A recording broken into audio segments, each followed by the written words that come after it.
Hello guys, welcome to the 8th lecture of our Gemini Codices course. In this video, we'll talk about testing, right? We have developed a very beautiful application. Let's quickly just see like what we have built in our last few videos. This is our expense tracker application, and we have a Flask based application, and we have like all the expenses getting fetched from a database, right?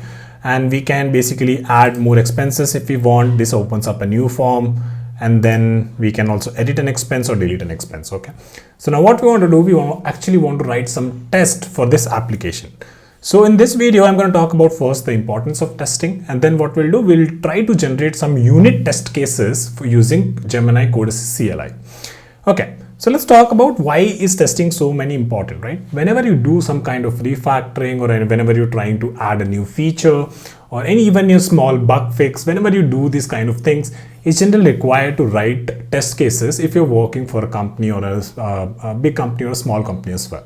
The reason for this is because if you don't test your feature again and again, then what will happen is let's say you made some changes, and it may happen that the sum of the things that is kind of getting impacted by the changes you've made might break down, right? So it's essential that testing is basically is an important aspect in your armory, and you always test your app before pushing things to production or stage. Okay, so in this video we're going to be writing unit test cases. Unit test cases are basically function. You write a lot of functions. In this case, we have written different functions to handle our routes. Basically, whenever we are adding or whenever editing or deleting an expense, the things are getting deleted, and basically for each of them we have kind of some specific utilities to handle those actions, right? So what we're going to do in this video, we are going to generate some unit test cases for these functions. So let's understand what our prompt is saying.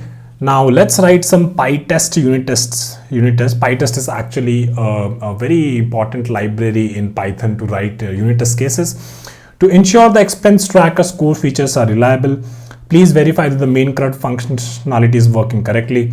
Specifically, make sure that a new expense can be successfully created and stored in the database. An existing expense can be retrieved by its ID. Updating an expense title, category, description, or amount correctly reflects the changes. An expense can be deleted and no longer appears in database after removal. Okay, so what we have done here is one important thing is we don't have any particular expense by its ID, right? We are kind of in our index.html page, we have this thing. We are kind of fetching all the expenses at once.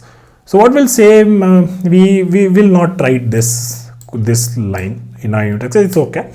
We maybe later on when we work on this individual expense, maybe then we can add this test case.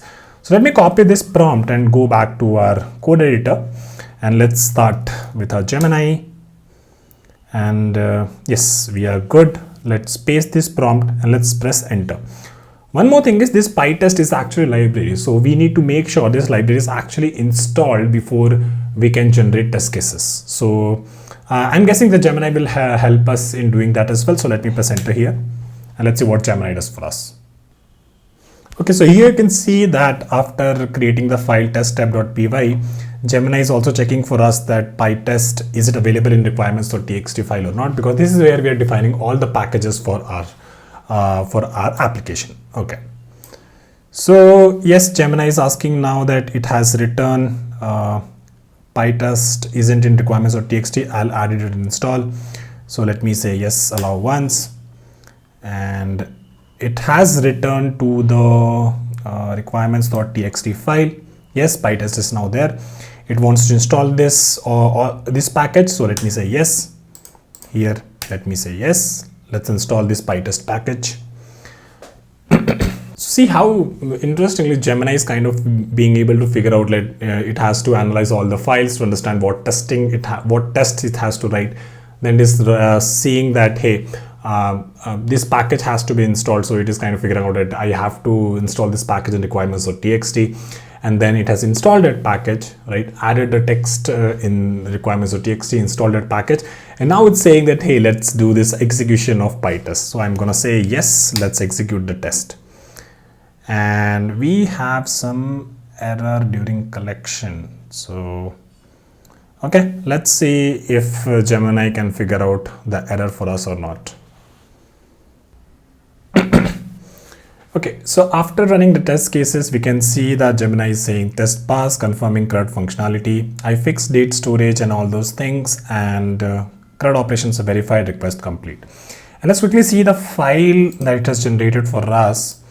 I mean, I'm not going to go through this, but I can see it has a database, and then some database initialization is happening here.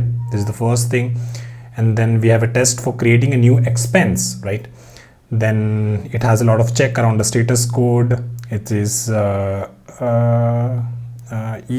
and then we have an updating an expense, and then we have also a deleting an expense.